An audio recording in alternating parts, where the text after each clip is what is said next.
Okay, so I'm Lennis Watts, and I am going to host this. Carolyn Joseph Jones and I have put this together today, and we're so grateful for our speakers.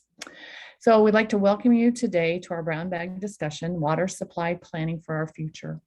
Hopefully, we as a region are being more overtly proactive than reactive in terms of our water supply. My husband, the Californian, is very aware of the proactive steps taken by Los Angeles to underhandedly plan for the future. If any of you have seen the movie Chinatown from 1974, you may remember the covert purchasing of much of the land in the Owens Valley of the Eastern Sierra in the early 1900s. This was to secure the water supply for the growth of Los Angeles. Today, we will hear from two members of the Palouse Basin Aquifer Committee and their planning for the future of the Palouse.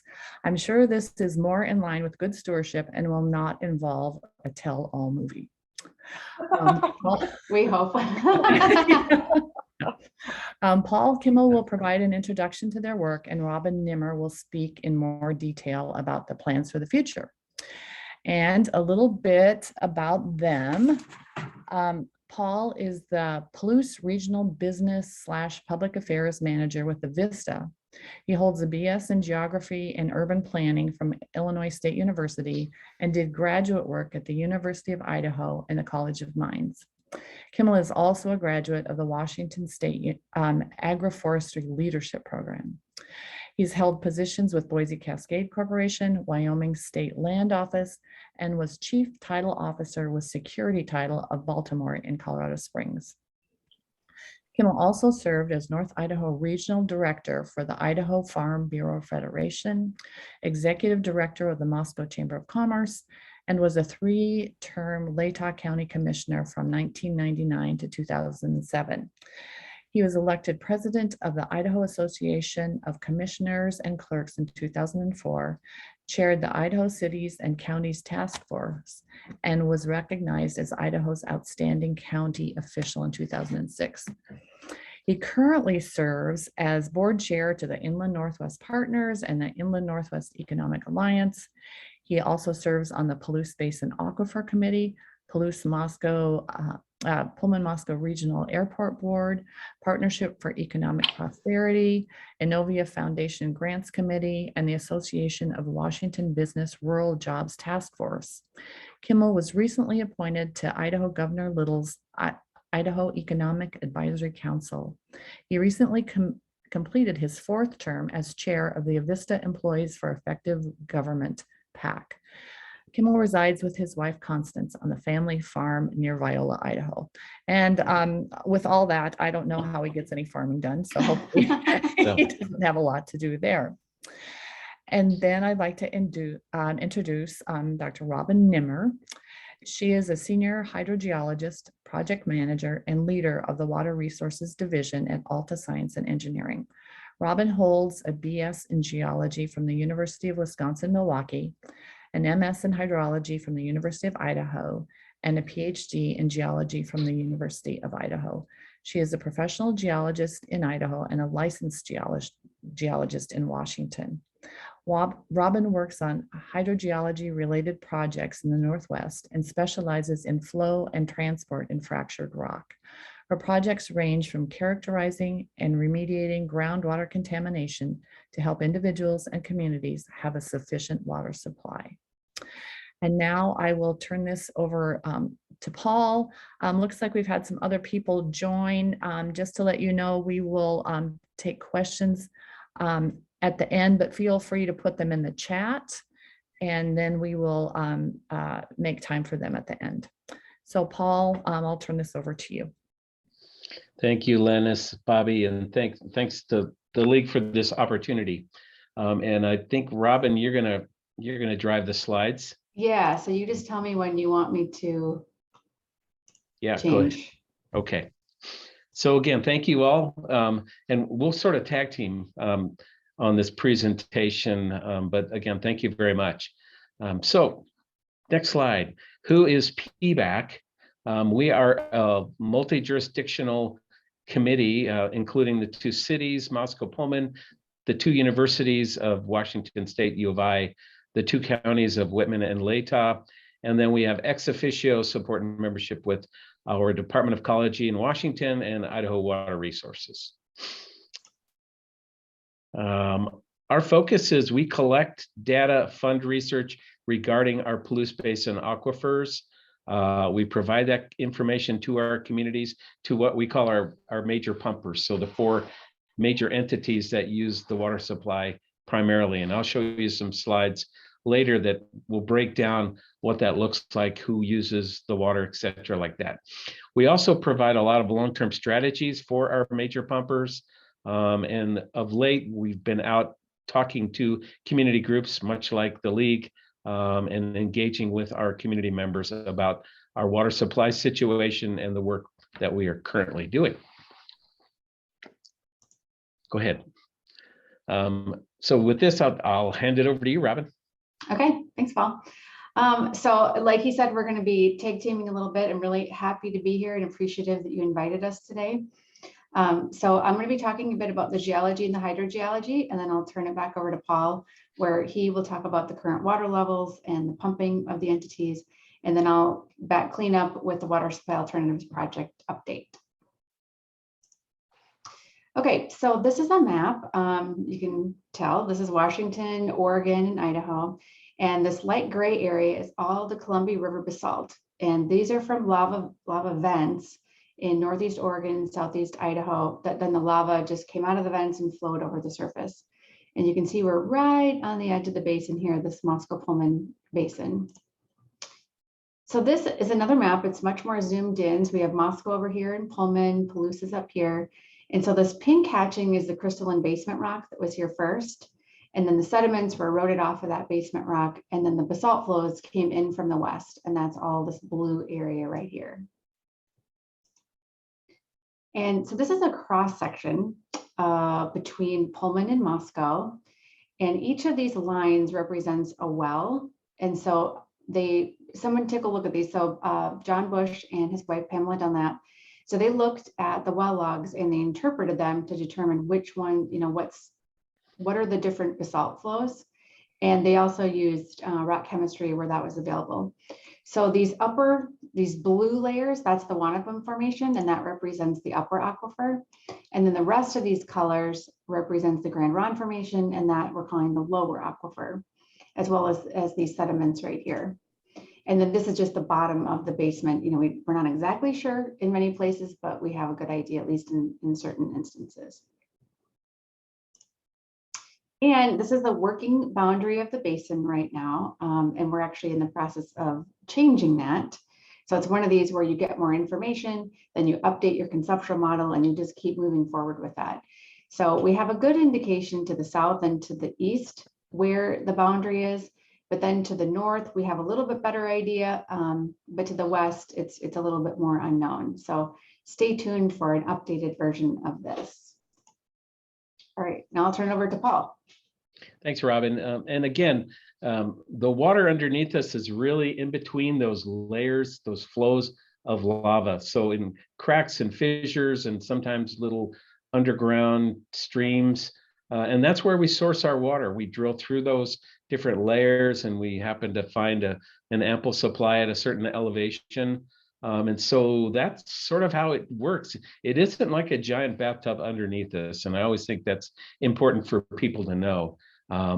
So it's just really challenging when you have that kind of geology underneath you to really estimate what we call, as Robin will say, the storativity of an aquifer, how much water is still below us, in essence.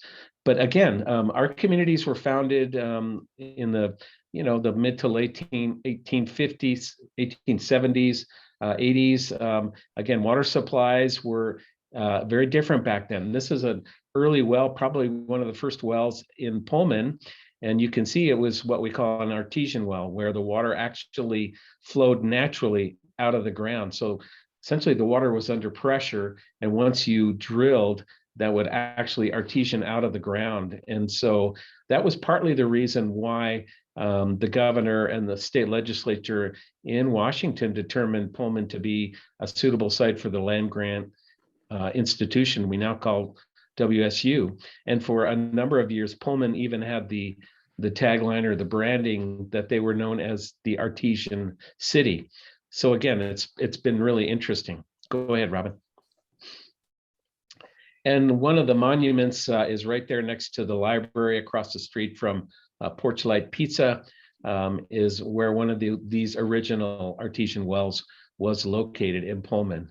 But again, until they actually started drilling wells and into the aquifer, it really wasn't known. But again, when Pullman finally decided to start drilling wells, it was really productive. So we'll talk about how that has evolved over the years since then. So go ahead, Robin.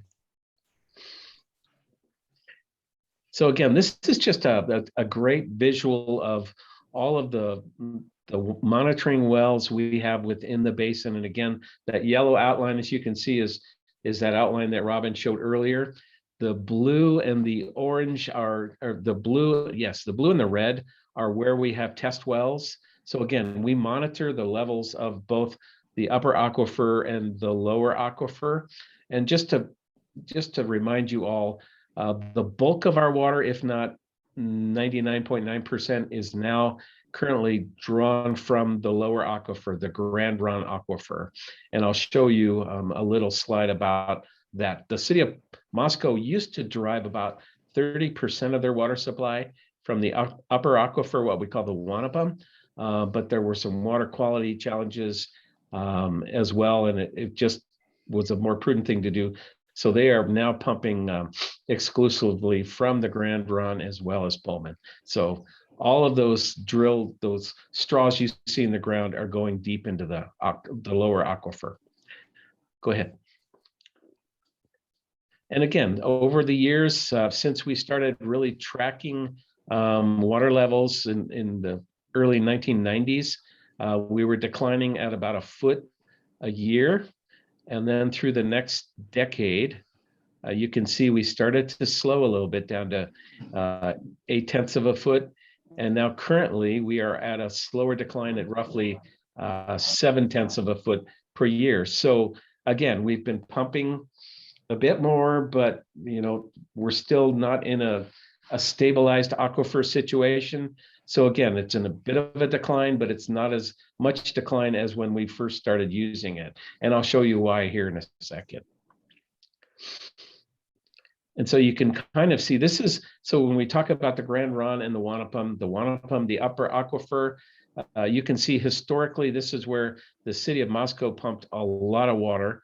But again, the quality wasn't as good as the lower aquifer.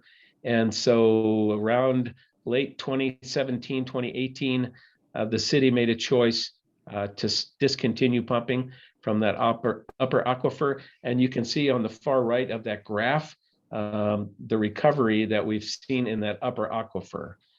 So at least we know that upper aquifer does recover with recharge, which was good to know. Again, but we haven't been using that due to just higher costs to treat the water before we convey it out to the public. Here's our pumping. So we track pumping across our entities annually, and we're always about a year behind. But in 2021, we pumped 2.43 billion gallons. And you can see in the pie chart, Pullman is our largest pumper, and we split it by states. Idaho pumps about 38, Washington 62. You can see which corresponds to the population of the respective communities as well. WSU follows that. Now the U of I domestic is a little different because as some of you know, the University of Idaho uses treated wastewater for all their irrigation. So we don't capture that treated wastewater irrigation number in this pie chart because again, it's already been used mostly by the city of Moscow, and then it's been treated, and then the U of I will use it on their green space. So it's a great opportunity to really leverage treated wastewater.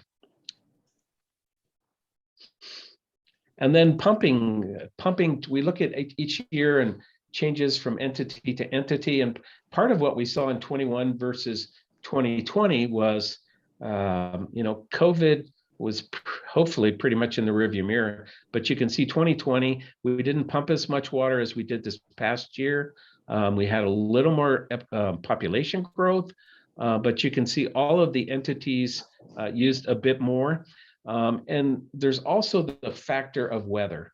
2020 was a little cooler and a little more rain during the irrigation season, whereas last summer was a little warmer in the summer as well as a little drier. So the next slide, I think, Robin, let's see, is that the one? Oh no, we'll get to it in a second. But again, you can see we also track it by a 5-year trailing average, and you can see how the different entities do.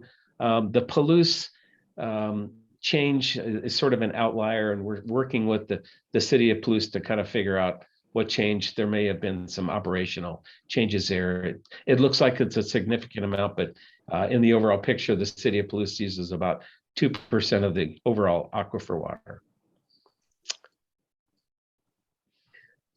And then change by entity. When we first started tracking in 1992, we adopted a groundwater management plan. And so we have been tracking annually, entity by entity, how all have been doing since then. And you can see by and large, most of our pumping entities are using as much or less than we did in 1992. And there's another graphic illustration of that, with the exception of Pullman. But if you think about Pullman, they've experienced the largest population growth. So go ahead and change the next slide, Robin.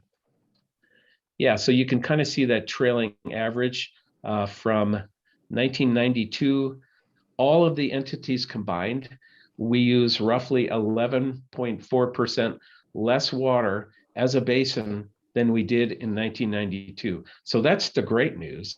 The change from 21 to 20 to 21 is that green dot, and you can see we increased roughly 11% just in that 1 year pumping. But over that 1992 to present, again, we're still down 11.4% less water overall since 92. So again, good news there. And go ahead to the next slide. And this is just another graphic illustration. So you can kind of see by the entities how much of the water each entity has been using since that 1992 date. So you can kind of see it's relatively consistent across the board there. And then again, in our groundwater management plan, we have two targets. One is that we won't exceed 125% sealing from that 1992 pumping level, or not to exceed a 1% annual increase. And you can see the green line across the top is our 125 sealing. The red line, of course, is the 1% increase from the 1992 baseline. So you can see all of the entities are well within the pumping limits as per the groundwater management plan. So kudos to all of our water pumpers. And then we look at each target. How did we do? And let's just move on, Robin. We all do really well. These slides again are on the PBAC website. So, and then we track overall all the entities throughout that 12-month period. And you can see across the way from left to right, we use about 5 to 6% as sort of a baseline. And we consider that our essentially our indoor water use.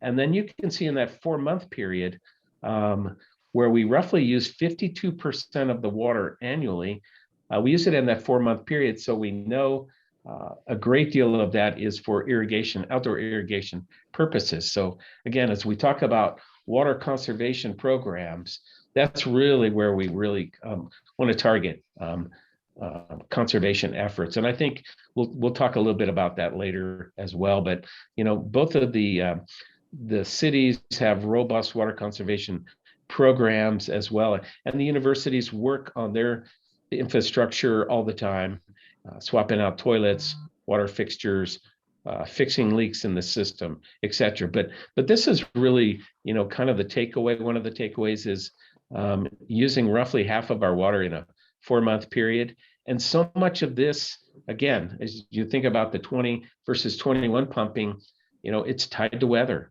A cooler, wetter spring, summer, we just use less of that water in that irrigation season than we do. So weather does play an important factor in the basin.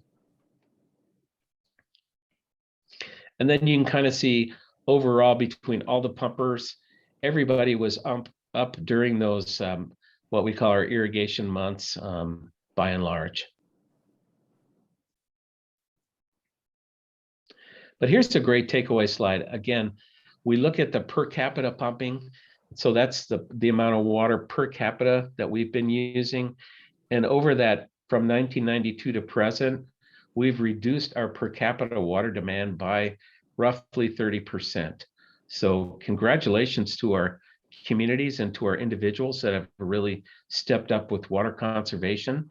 We're not done yet, but this is a great trend. It's going in the right direction. And then finally, some of the water conservation programs and some of the visual messaging you see out there. Pullman's got a great Take Care, Be Water Aware program, as well as, I don't know if you've seen their Pullman Transit, the Aquifer bus. It's got some great messaging on it. The city of Moscow a few years ago developed a Yscape guidebook to kind of help inform you about some of the drought tolerant and more water resistant plantings. And there's a couple demonstration sites in front of City Hall, as well as in front of their public works building. And I think they're doing another demonstration project out at one of their new well sites. And then a lot of the programs, the devices, low flow shower heads, some sprinklers, the toilet fixtures, really, really great program, as well as encouraging some of the low flow washers. Go ahead, Robin. Okay. All right. Now I'll take it over. All right. Okay, so now I'll be diving into the water supply alternatives. So I'll talk a bit about the background and planning, go over the outreach the PBAC has been doing. I'll give you an introduction to the alternatives as well as the alternatives evaluation, and then the agency discussions that we've been having, some financing, next steps, and then finally some key takeaways. Okay, so all the way back from 1958 through 2013, water supply alternative investigations have been going on, which I think is pretty amazing that they knew there was a problem that long ago and they've been investigating this starting in 1958. Then in 2015, PBAC hired a consultant to review all these investigations. And then in 2017, they developed the top 4 alternatives. Then in 2017 to 2020, they had a consultant that filled those data gaps. And then PBAC was having talks with the Idaho Water Resource Board, who also funded part of that 2015 study. And then in 2020, PBAC hired Alta and our team to refine these alternatives. And then in 2022, we will provide our final report. So I'll just talk briefly background on that 2017 report, and then I'll provide an update to our project. Okay, so in 2015, Anchor QEA and their team reviewed 38 water supply projects, which is pretty amazing that there were actually 38 projects. Not that they were all viable, but still that's quite a few. So they looked at a 50-year supply target of 2,324 millions of gallons of water. And that's based on a 50-year demand, looking at 1% growth with current conservation, as well as an aquifer stabilization target, because as Paul demonstrated, we have the declining water level in that lower aquifer, and we want to stabilize that. And we are unable to meet our water needs with conservation alone. Then they identified the top 4 alternatives, and that's in this report that's on PBAC's website. So you might be wondering, well, how did they come up with this 24 millions of gallons per year of water? So this is the table from that report, and I'll walk you through. So each one of these columns is from the different entity, but we're going to focus on this total column. So the irrigation number, that's really the irrigation. That's our summer water use above our baseline. So irrigation is kind of what it says. We're irrigating our lawns, our summer water use. That non-irrigation is our baseline water use. So the same amount that we use pretty much all through the winter. Then this baseline projection is that 50-year projected increase based on that 1% growth, as well as an aquifer stabilization number. And you might notice this is 735. It's the same number that's our irrigation number. So we really don't know what that number is for stabilizing the aquifer, but it's the best information that we have right now. And so that's what was used. So then these two numbers of the 50-year projected increase, as well as the stabilization target, gives you that 23-24. And these numbers are from 2013 to 2015. So at that time, Washington had 59% use, and then Idaho had 41% of the use. Okay, so now moving on to outreach. So PBAC understands that it's really important to do the outreach. We do not want to be working in a vacuum and then say, here, community, here's what we decided to do. We definitely want to do that outreach, do the education, and gather feedback from people. So they've been working hard to do that. We created a water supply alternatives outreach plan, which really is sort of a blueprint for how to do that.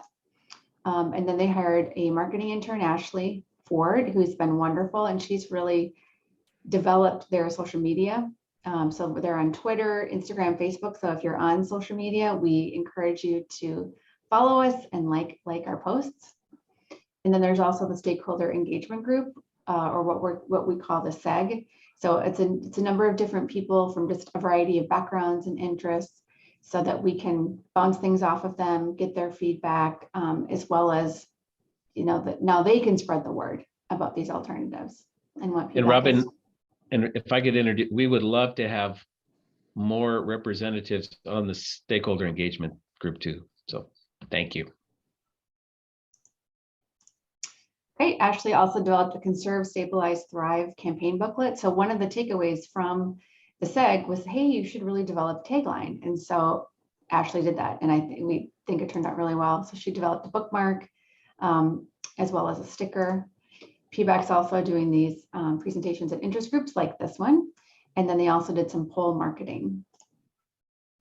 So we have the PBAC awareness poll findings. And the purpose of this poll was to gain an understanding of public knowledge about our aquifers and water conservation, to better understand how residents access information on water matters, how to better shape messaging and effectively use social media, as well as increase community engagement through PBAC's Conserve, Stabilize, and Thrive campaign. So if I had more time, I would explain the results of this, but Paul did a great job. He presented at the Pullman City Council meeting in mid-February. So if you're interested, that meeting is recorded and it's on Pullman City website. Okay, so now I'll talk about the alternatives refinement. So as I mentioned, Anchor QA and their team had developed these top 4 alternatives, and they cost a lot of money, and it's looking at 50 years of water. Well, we really don't need 50 years worth of water right now, and we know that it's going to cost a lot of money. So we'd love to hit a home run, but perhaps we would just like to get on base. So we explored strategies for phasing each of these alternatives, and then we developed project implementation activities, scheduling, as well as costs for capital and operating and maintenance. So now I'll go through each one of these alternatives. So alternative 1 is a single diversion project. So it would be diverting water from the Snake River and piped to a regional water treatment plant near Pullman. And then it would be piped directly to Pullman for direct use. And this would be diverted 10 months out of the year. Then later, you could further build out that treatment plant and build a pipeline to the city of Moscow also for direct use. And I just want to reiterate, these are just dots on a map and lines, drawn for the pipelines. All the details for that will get figured out later as kind of the next steps. But for right now, that's where we're at. So this alternative is estimated to provide 85% of the target. And there's the potential to partner with a local utility on a pump storage project to help offset the costs.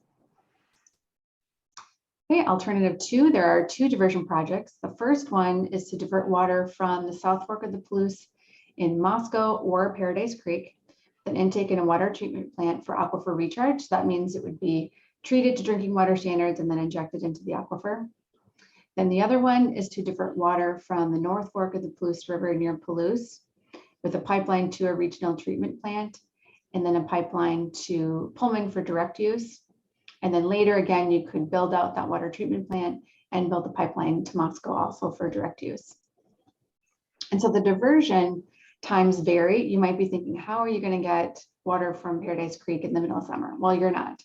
So for the Moscow one, you would be diverting for 4 months. And then for Pullman, for the North Fork, it would be for an 8-month diversion. This is estimated to provide 82% of the target, although it may not consistently produce water to sufficiently meet the demand. Okay, alternative 3 has 2 projects. And the first 2 projects you might have noticed had water from Washington going into Idaho. The next 2 alternatives, the water from each state stays in each state, basically. So the first one is to divert water from the South Fork of the Palouse River near Pullman. So it'd be an intake and water treatment plant for direct use, and this would be an 8-month diversion. And then the next one is a Flanagan Creek storage and conveyance to a water treatment plant for Moscow. I'm good. Are you happy? And I this don't know. Is it weird? Is it stressful? if somebody could mute nothing to- themselves, thank you. And then, so that's the Flanagan Creek, and then that would be to a water treatment plant in Moscow for direct use. And that is estimated to be 12 months out of the year. And this is estimated to provide 100% of the target. And the fourth alternative has 5 components to it. So the first one is Pullman, South Fork of the Palouse Aquifer Storage and Recovery. So there'd be an intake on the South Fork to a water treatment plant, and then that would be injected back into the aquifer, treated to drinking water standards. The next one is Moscow, Paradise Creek Aquifer Recharge. So again, there'd be a diversion on Paradise Creek to water treatment plant, and then that would be injected into the aquifer after it met drinking water standards. Those at each, the diversion would be 4 months out of the year. And then the next one is Pullman wastewater reuse. That would be 6 months out of the year. And then Moscow wastewater passive recharge. So that means that it won't be directly injected into the aquifer. It would basically be in an infiltration type basin and allowed to naturally recharge the aquifer. And then the last component is additional conservation. And this is estimated to provide 81% of the target, although it may not consistently produce enough water to meet the demand. Okay, so the next question is, people want to know, well, how long is this going to take and how much is this going to cost? So that's where this table comes in. So each of the alternatives and their sub-alternatives. So it ranges from 9 years to 12 years, and that's if everything was implemented right away, not where we would be phasing this in. And then the cost range from about $77 million for alternative 2, all the way up to $121 million for alternative 4. Well, we tried to listen to what the feedback was. We also wanted to sharpen our pencils and see, is there anything that we could do to potentially modify these alternatives? And so we looked at alternative 4. And instead of doing aquifer storage and recovery, if we just did direct use, just like what we're doing for alternative 3, it would cost more, but we would get quite a bit more supply. And then instead of doing aquifer recharge for Paradise Creek in Moscow, this could be for direct use. And we weren't anticipating a cost change. But then we removed the wastewater reuse in Pullman and the water reuse in Moscow. And you'll notice that the cost of that wastewater reuse in Pullman is very high. And that's just because the water treatment plant is so far away from where the city and the university fields are. So now the cost is less. That's the lowest alternative, is the modified alternative 4. And then with the highest is the Snake River diversion. So you might be wondering, well, how are you going to decide which of these alternatives to move forward? So we developed a matrix, looked at a variety of different things. And so we looked at the unit cost of supply, property acquisition, extent of regional agreements required, long-term supply reliability, permitting complexity for water rights and environmental, public acceptability, technical certainty of success, and water quality. So each of these had a weight, and then there was a score for each of these, I guess, as part of each of these. And so what we're trying to do is we're taking basically qualitative information and trying to quantify it. So this is a slide, and I know this is really busy, but I'll walk you through one of these. So these are for each of the alternatives. And this is the cost. This is a capital cost on the y-axis, and then the x-axis is the amount of water supply in acre feet. And so we'll just look at this first one. So it costs about, $90 million for that Snake River pipeline to Pullman, and then a little bit more, and then you get quite a bit more supply. And that's just because we just split the cost. No, we didn't split the cost. A bulk of the cost was initially, and then the rest of the cost was up here. So basically, this is just, if you take a step back and take a look at this and kind of let your eyes wander a little bit, to be able to compare the alternatives. So you can see here, that Snake River diversion costs quite a bit to get some water. If you look at alternative 2 for Paradise Creek or South Fork of the Palouse River Aquifer Recharge, you don't have to spend a lot and you get some water. So it's just another way to look at these alternatives and compare them. Okay, so this is a table that shows how they ranked, how they scored. So these are the alternative numbers, and then the sub-alternatives here. And then we just did P&M for Moscow Pullman. And then DU is direct use. ASR is aquifer storage and recovery for Washington, and aquifer recharge for Moscow, and then reuse. So these are the scores, and this is how they ranked. So alternative 3 was ranked the highest, and then followed by alternative 2, alternative 1, and then last was alternative 4. Now, if we do the modified alternative 4, modified alternative 4, now that ranking, that score is much higher. And so alternative 4 actually ranks the highest, followed by 3, 2, and 1. So what I want to caution us is this does not mean that we are running with modified 4, alternative modified 4. This is how it ranked. And I'll get to talking a little bit more in the next steps, but there's a lot that needs to happen before any of these are actually implemented. So just kind of a caveat to this. Okay, well, another thing that PBAC's been working on is entity engagement. And so as Paul mentioned, we have a delegate from the Department of Ecology, as well as someone from the Idaho Water Resource Board, or the Idaho Department of Water Resources, as ex officio members on PBAC. So they're apprised every month. We do an update. And then we also have met with the Idaho Water Resource Board, as well as Washington Department of Ecology. And when we met with Ecology in June of last year, they recommended that we talk to the different fisheries agencies because they really listen to what they have to say. So we met with the national fisheries agencies as well as the state fisheries agencies. And the national fisheries agencies didn't really see any red flags with these alternatives. The state fisheries agencies tended to prefer the alternatives with the higher water amounts in them. So basically like the Snake River, things like that, just because they want to make sure that there's enough water for the fish and for the aquatic species. And then we also met with the Nez Perce tribe because their Aboriginal territory is up in the Palouse. So as you could see, these are very costly alternatives to implement. And so we wanted to see, what funding strategies are available. So some preliminary findings, there are grants, municipal agency or special purpose district funds, state level funding and federal funding. But really there are some 3 key decisions that need to be made. And that's to identify the goals of the funding and then to choose an alternative, because it's really difficult right now to get funding for, well, we're not really sure which of these alternatives is going to be chosen. And then decide which entity or combination of entities will be responsible for the financing. So for example, PBAC, they're not authorized to borrow funds. So that would be an entity. Although maybe a new entity would need to be established because, say, for example, if something was coming from the Snake River, you're taking water from one state and diverting it into another.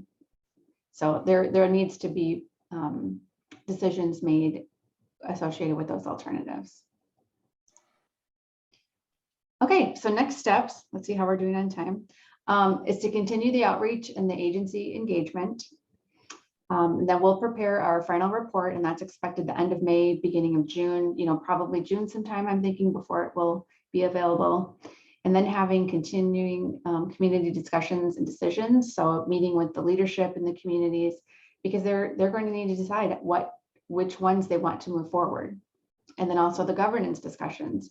So as we show that more of the water is being used in Washington, well, maybe some of the costs for these projects would be more expensive in Idaho. So figuring out how you're going to equitably pay for these alternatives. And then seek funding for the next steps. And that's the NEPA and SEPA. So NEPA is the National Environmental Policy Act, and SEPA is the state for Washington. And so it's those they look at the environmental, they look at economical, they look at a variety of different things for these alternatives in order to better refine them.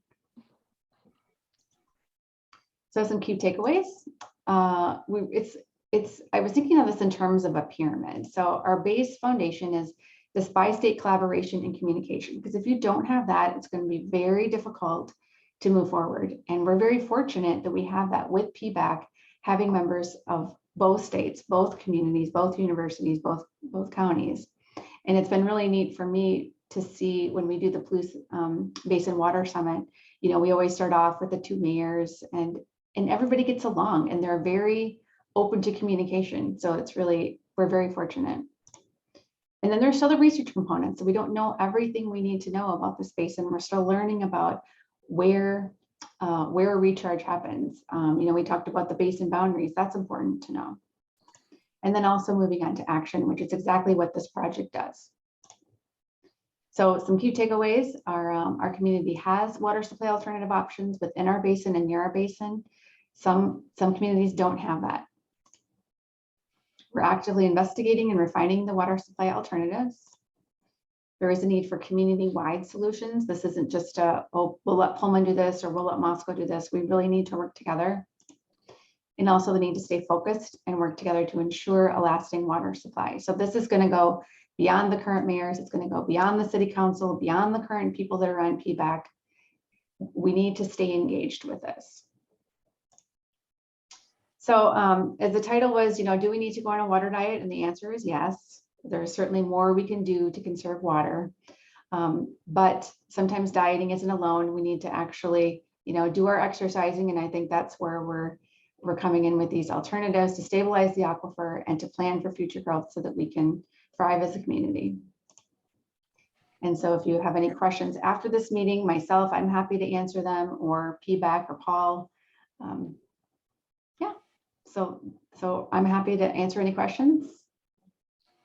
Yeah, and Robin, if I could, before we get to questions, I just want to reassure everyone, we don't want history to repeat ourselves or to repeat itself. And we have found since the 60s, there was, when we weren't cooperating, when we weren't engaging with the community, bad things can happen. The University of Idaho back in the 60s decided, hey, we need more water. We'll go out and look at the South Fork of the Potlatch River. And they just started putting lines on maps, and all of a sudden it's like, well, they weren't talking to those landowners. They weren't talking with anybody out there. And that just turned into a disaster. The Army Corps did a similar sort of exercise where they looked at a pump storage project diverting out of the Snake River and just building a reservoir in someone's field. We have no idea whose field, but that created just concern from those property owners, like, what the heck you doing? You haven't even engaged with us, but you're just assuming we're going to roll over and let you have your way with our property. And I can tell you, being a former elected official, we have no interest in repeating that sort of unfortunate circumstances. We are far from deciding an alternative. What Robin and her team have done is given us sort of a roadmap with those alternatives to know, yes, there's enough supply in all of these alternatives in some form or fashion. But now we have to go out and work. We have to go out and engage the public. What do you think about that? What do you think about that property owners up in Flanagan Creek? What do you think about that Nez Perce tribe if we divert water out of the lower Snake River? Those are conversations that we're having and we're going to continue to have for the foreseeable future. And we have a lot of work to do. So I just want to make sure and reassure you all, the future for us is a lot more community engagement.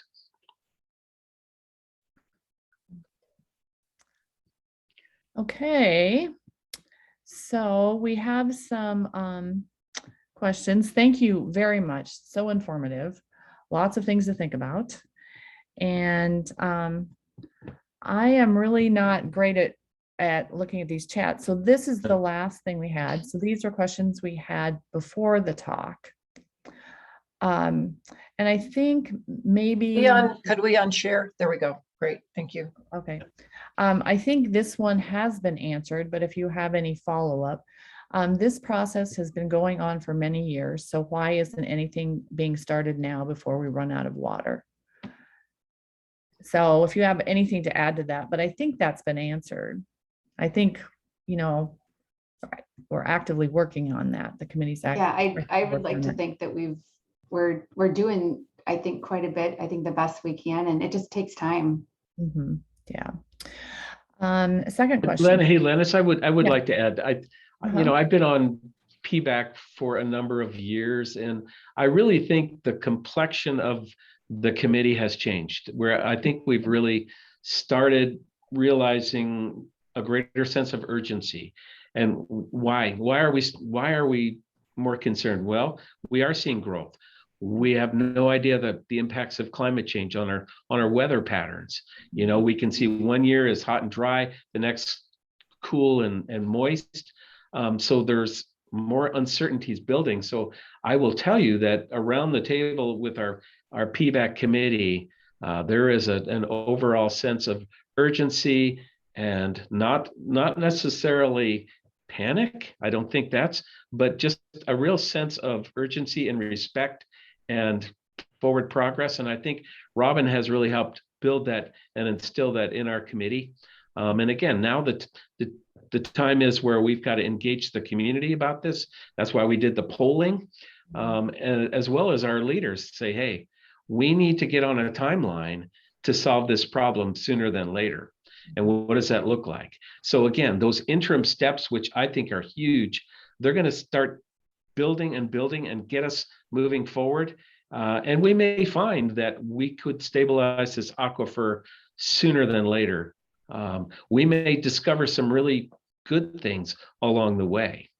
So Okay. just know that we haven't been kicking the can down the road, I would say, probably in the last 5 years. Mhm, mhm. Okay, great. The second question, has anyone been in contact with WSU Professor Catherine Kraswiski, who is working on use of rooftop watershed to use for things like landscaping and the golf course? I'll respond to that. No, we will typically highlight some of those best practices and some of the work going on at our universities with respect to water conservation and practices. A number of years ago, we talked about porous pavement and using, instead of an impervious pavement, more porous, so we could actually get rainwater recharge back into the aquifer. I know that our city water conservation folks are certainly amenable to this kind of technology around rooftop water capture as well. And then again, this is not a forum to argue about golf courses, whether or not they're a good thing, but I will tell you that, when WSU did build this new golf course, they were very mindful of water use, and they did build in a lot of water conservation measures, sensors, to know when they should water, when they shouldn't, et cetera. So again, I think they use less water now than they did with their 9-hole golf course, but don't quote me. But again, it's they've realized water savings as well. But I don't play golf, so I'm not a good spokesman for the merits of a golf course. So I'm not a golfer either, but I was there during all of that, and Sure. We are definitely they definitely are using less water than they did with the 9-hole, because with the 9-hole they didn't have any control over the water. Mhm. I mean, it was like it was on and it just went. The sprinklers were going all over and they were watering 9 acres. Now they're just they have sensors, very high technology sensors that just water the green where you pitch off your golf balls, and where you put them in the hole where you land, and everything else is in the rough. So it's very much water conserving irrigation. Lennis, there was a question about WSU trying to switch to reclaimed water too. And I know the city of Pullman was really active for a number of years, even I think getting to a point of about a 30% design of a treated wastewater system. So essentially, you set that up at the wastewater treatment plant.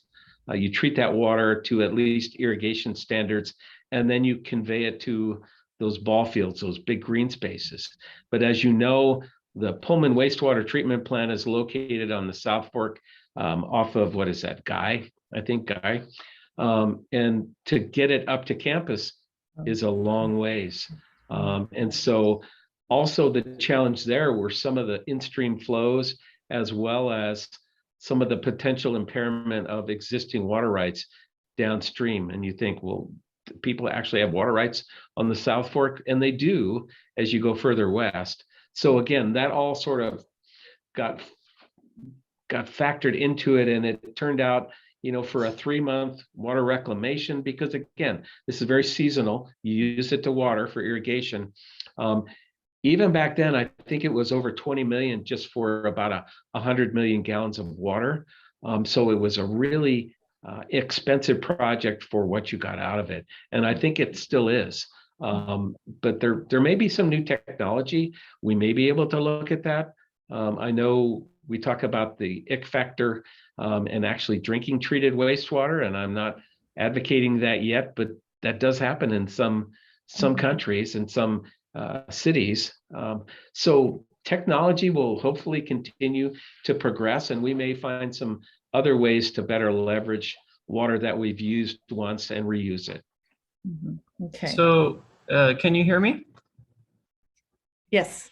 Oh, good.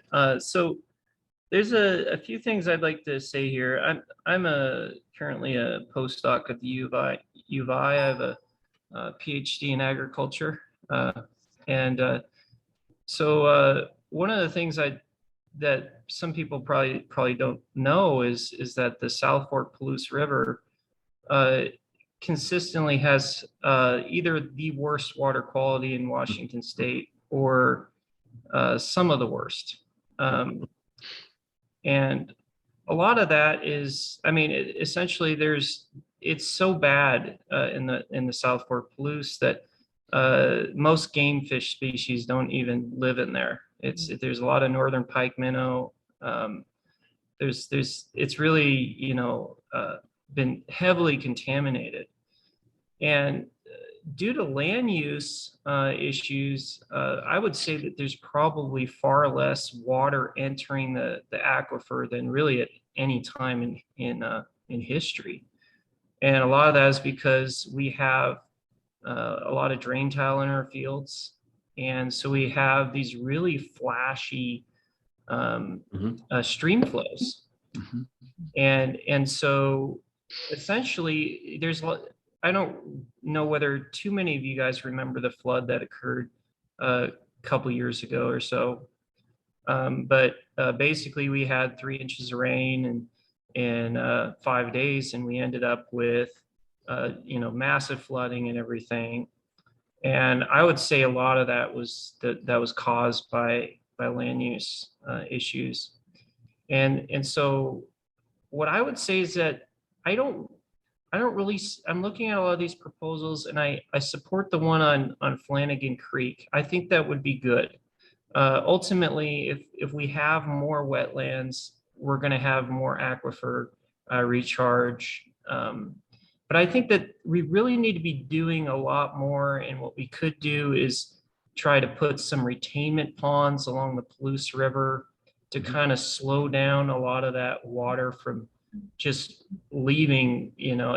Basically, if how many of you guys have been to Palouse Falls? Raise your hands if you've been to Palouse Falls. So that's all the water coming from our area. And if you look at it, it's really muddy.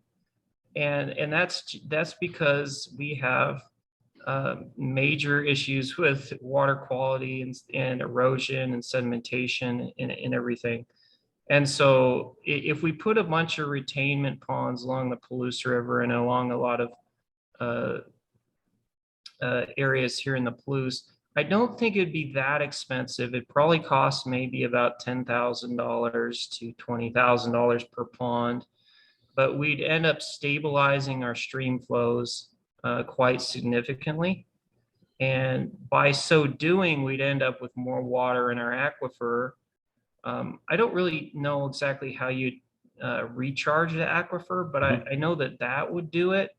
We also have a plow pan in a lot of our farmers' fields, and that leads to a greater amount of runoff off the land. We end up with higher erosion rates as a result of that as well. And that leads to poorer water quality. So I would say that, you know, a lot of these proposals are, they're kind of putting a Band-Aid on solving the actual issue. I think the one from the, you know, where you pump water up from the Snake River, that's going to be a nightmare to maintain over time, because you're going to have pumps that lift water 1,800 vertical feet. And so if you look at that, that's going to be, you're going to have a pump that is going to raise water about 700 PSI. And so you probably have to have stages of pumps and everything. Hey, Jamie, I don't mean to cut you off, but I'd like for you to be on our stakeholder engagement group, because you make some great points. But I want to be respectful. There were a couple other questions, and I see Laura Heinze from the Conservation District, and they're working on some good improvements in watershed. So lots of good stuff going on there. There was a question I want to make sure we answer it. Could we see how the aquifers do with maximum conservation before we start building dams, etc.? I would say yes, and I think both communities and both universities have an appetite for more water conservation. We found that in the PBAC polling that we did, that about a third of our communities already practice some level of water conservation. About a third are interested in practicing water conservation, and a third are just unaware. So I see that as roughly 66% of our community we could really leverage for more water conservation.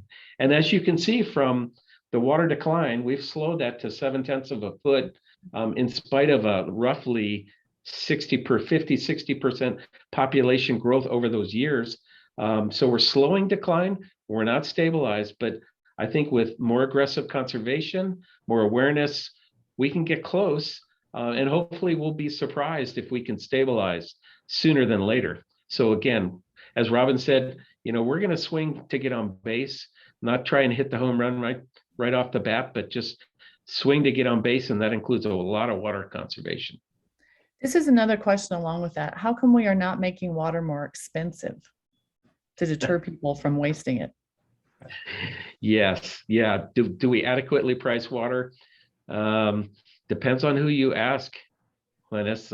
Okay. Yeah, I mean, again, some people argue, well, no, I can't afford it any higher. But at the same time, you go, well, some communities do price it a lot higher for that exact reason, especially some of our Southwest communities where water is at a premium and they don't do any sort of outdoor irrigation. So again, that will probably be part of the conversation is, are we adequately pricing water? I remember I tried to get an economist to speak one time at one of our water summits, and it's a little complicated, let's just say that. But, you know, if the community wants to, I think that's part of the conversation. Okay, we have questions from Dave Dalby, and he didn't seem to be able to direct them to the group. So is he still on? Yeah, I'm still here, and yes, I was not. I don't have the ability to send them out to everybody in the chat. I can only send them to either the host or the co-host. Okay. So is there like we are like out of time right now? Can we take it? I don't know how this is not going to just cut us off. Can we take another few minutes? Yes, there's nothing that's going to prevent us from running over a little. Okay. So Dave, do you want to ask a couple of those questions? Yeah, so the first one is, do you expect that the options are going to change significantly in the final alternatives report? I don't. We're really close to getting that report done. And so I think these will be, you know, alternatives 1 through 3 will stay the way they are, and then we'll have that modified alternative 4 that will also, that'll move forward. Okay, thank you. One thing I'd like to mention. So I currently have water rights to 14 acre-feet of water, and everything. So that's one of the reasons why I'm here. Also, I'd really like to, work on the stakeholder committee and everything. Also, another question, kind of comment is that in the Palouse, river basin and everything, there were historically a lot more wetlands than there are now. And a lot of those wetlands have been drained. And the wetlands are really important in regards to improving water quality. So if you put a dam on a creek and everything, that's not actually a detrimental thing, especially not here in the Palouse, because we don't have fish migrating up and down the stream.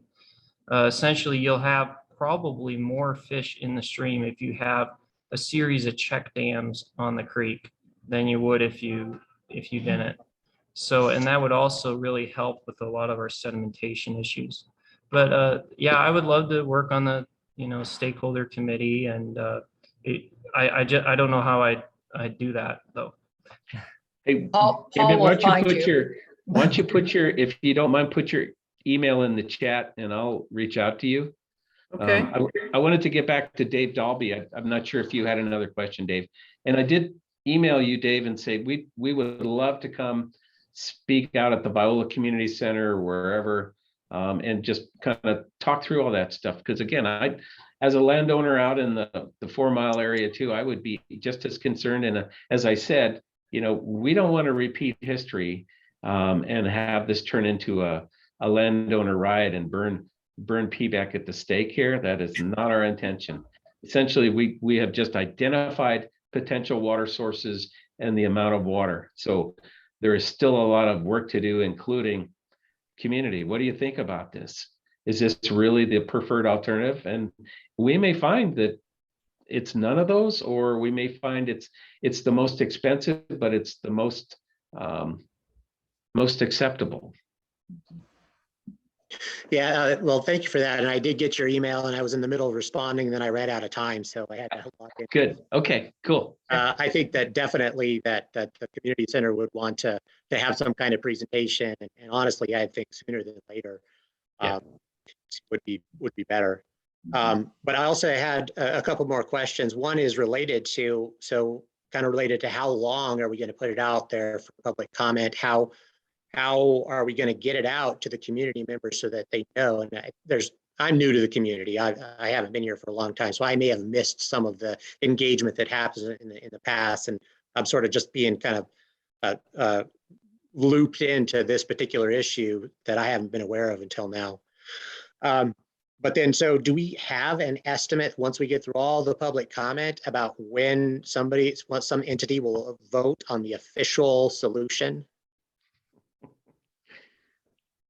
I just muted myself. I think it's going to be quite a while, because basically I guess the next steps really will be the communities need to talk. So like the leadership, right? Like the mayors and the city council, and then which alternatives do they want to move forward to the next process for the NEPA and SEPA, where they'll look at the environmental. So they'll look, they'll do these stream discharge, they'll look at water quality. And then that process, then there's a public comment for that's very official, that has. So once you start the NEPA process, it's a very time-oriented process. Like you only have so much time to do X and so much time for Y, but I know that there's definitely a public comment portion of that. So it's, I think we're looking at the public, that outreach before we even start NEPA. Yeah. And then they'll have that official public comment with NEPA. And then from that, I think it's hard to, it's like my brain is kind of focused on the now. So looking out all the detailed steps, I don't think we have it all nailed down yet. But we have enough in front of us to know what's important and what we need to be working on. This is as you can see, it's a wicked problem, But as I tell people, we have wicked smart people in these communities, our 2 universities, some really smart scientists, and we've got people like Robin and the hydrogeologists that live and breathe this. And Robin lives in this basin too, so she's got that added stake and interest in this. What I will tell you is that, you know, the devil is in the details here. And as we get the final findings from Robin, you know, there will be lots of conversation. We have to figure out if we have, as Robin said, the right entity in place, because again, who's going to drive a project at this magnitude? What does that look like politically? What does that governance structure look like? And then that's separate from the community conversations that we have with landowners, with fisheries, with our tribal nations, all of that. So there's just a lot of discussing to do in the years ahead. Right. Could I Okay. just insert here for a minute, Linus, before you close the meeting, is before I've lost all of the audience here, I just want to put a pitch into the League of Women Voters. If you like the programming that you've seen here, consider joining the League of Women Voters. We're coming up on an annual meeting in May.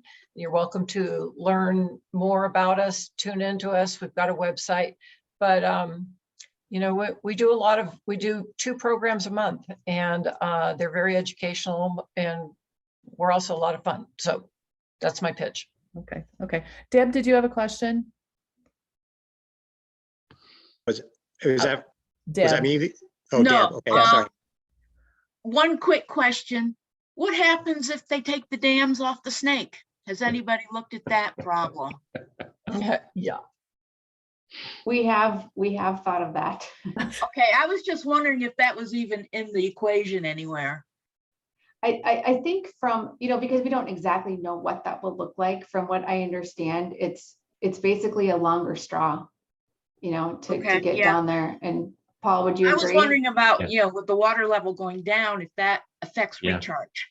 Because in the Spokane area, when the water in the Spokane River drops, Yeah. everybody suffers, which is, you know, you think, oh, wait, Right. I'm out here. It shouldn't bother me, but it does affect water tables across the whole area.